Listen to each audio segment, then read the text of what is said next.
If your friend caught their attention, he's either in deep trouble or worse. We didn't listen to Lucas.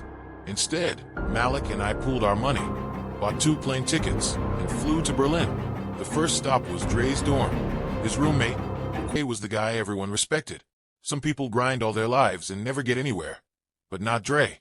He was smart, funny, and had a way of making you believe he was destined for greatness. When Dre told us he got a scholarship to study architecture in Germany, it felt like he'd won the lottery for all of us. "This is just step one," he said the night before he left. "First Berlin, then the world." He was the pride of the block, a kid making it out. But no one could have predicted how quickly Dre's dream would turn into a nightmare. When Dre first got to Berlin, everything seemed perfect. He'd send us pictures of historic buildings, wild parties, and his fancy new dorm. He even FaceTimed Malik one night, grinning like a kid on Christmas. "Bro, they love me out here," Dre said. "I'm like the American celebrity nobody asked for." But after a few months, Dre's calls became less frequent. His texts turned cryptic. Then came the day he called Malik, sounding like he hadn't slept in weeks. "Something's going on out here, man," Dre whispered. "I think I messed up." When we asked him what he meant, Dre wouldn't say much.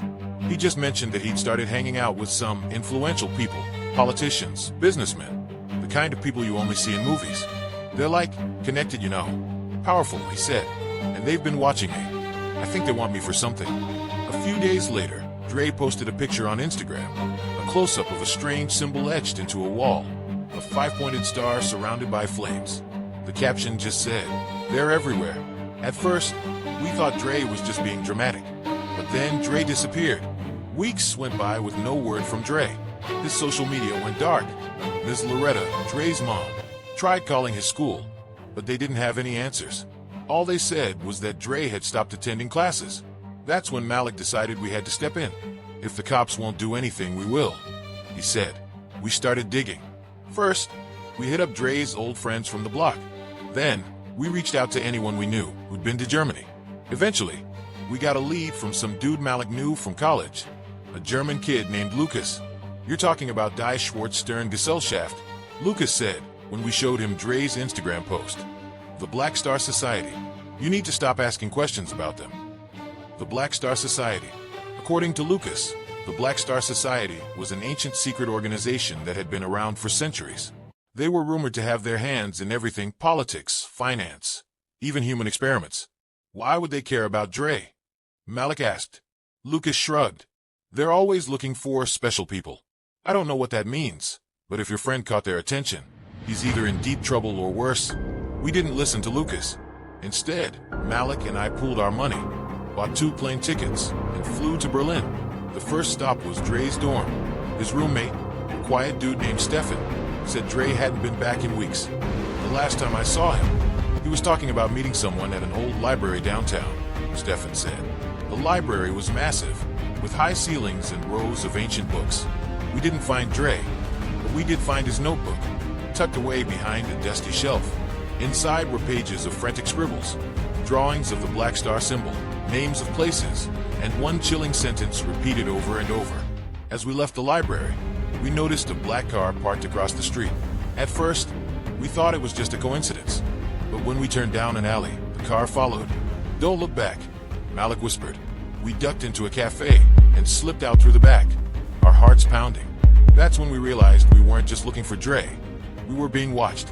The notebook led us to an abandoned train station on the edge of the city. It was the kind of place you'd see in a horror movie. Broken windows, graffiti everywhere, and an eerie silence that made the air feel heavy.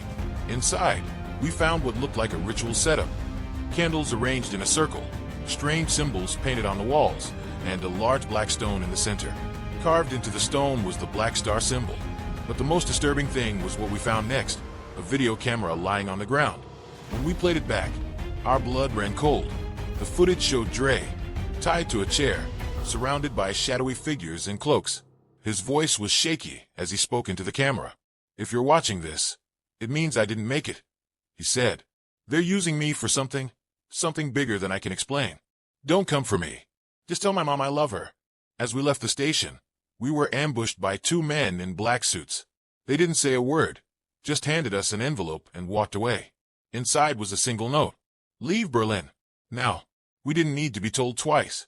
When we got back home, we tried to move on, but the mystery of Dre haunted us. Every few months, Ms. Loretta would get a postcard with no return address. The last one was just 3 words. I'm still here. Some people think Dre's alive, working for the Black Star Society. Others say he's gone, but his story lives on. Whatever the truth is, one thing's for sure. Dre's disappearance changed everything. To this day, the hood still whispers about him, wondering what really happened in Germany.